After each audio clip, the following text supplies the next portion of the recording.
Hey, coming at you from the EA3, and Mike Laidlaw, lead designer at BioWare. I have got a bone to pick with you, sir.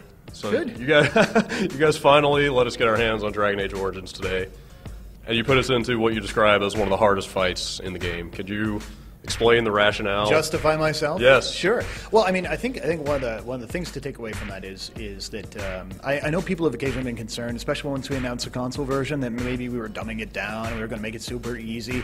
We're not. I mean, what you guys were playing on, to be fair, was in the middle of the game. You were facing Aldred. He's a demon. He's been possessed, and he's by no means a pushover.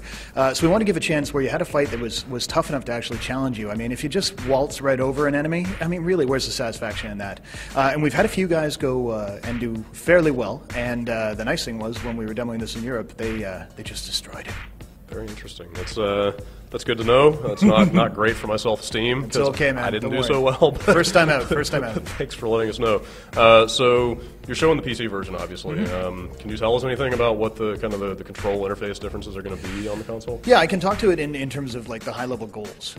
Basically, what we want to do is make sure the game is the same. And Dragon Age Origins is Dragon Age Origins, regardless of platform. So if you're picking up PS3 or the Xbox 360, it's just got the controls remapped, the GUI remapped, but we really don't want to change the experience. So towards that end, basically, it's drawing upon the experience we have with the same kind of ports with Knights of the Old Republic and Mass Effect and Jade Empire. Like we've done this before. So we sat down actually as a team with Casey and Preston from the Mass Effect team and said, okay, what were your pitfalls? What were your big gains? And we said, great, cool. It's basically a thing like making sure it feels naturally for buttons, radial menus, using the stick instead of like long lists that work way better for the mouse.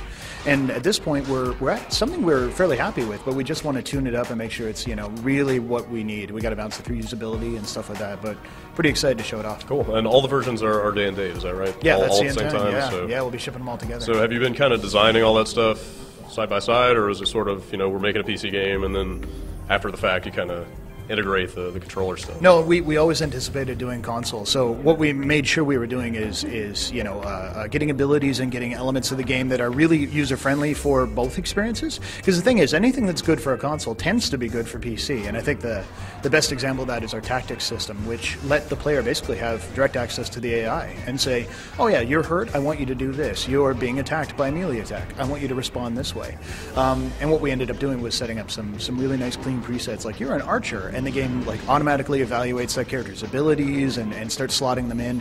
So you end up with this really cool like AI system, so you're not constantly micromanaging everyone. Like to me, that's a bit of a killer. It's kind of like in a real-time strategy game when you issue an attack order, you want them to keep attacking. You don't want to have to keep stopping back and, oh no, keep shooting. So yeah, things like that actually have helped both versions, and it's been really nice to actually develop towards a double focus. Very cool. So you talked about you guys have inherited some of the kind of the cinematic tools and stuff from Mass Effect.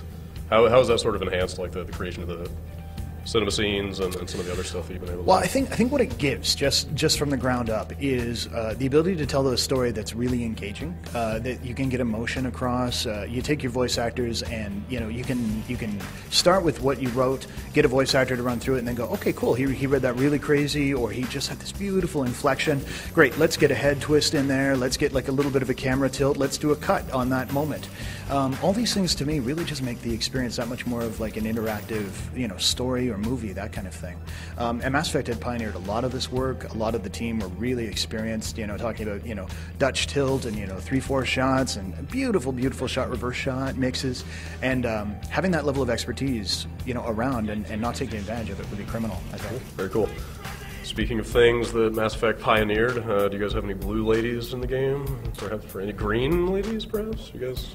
Right there, my friend. Yeah? Right there. That's the. Well, that's blue. Is that the romantic interest in this one? No, that would be a no.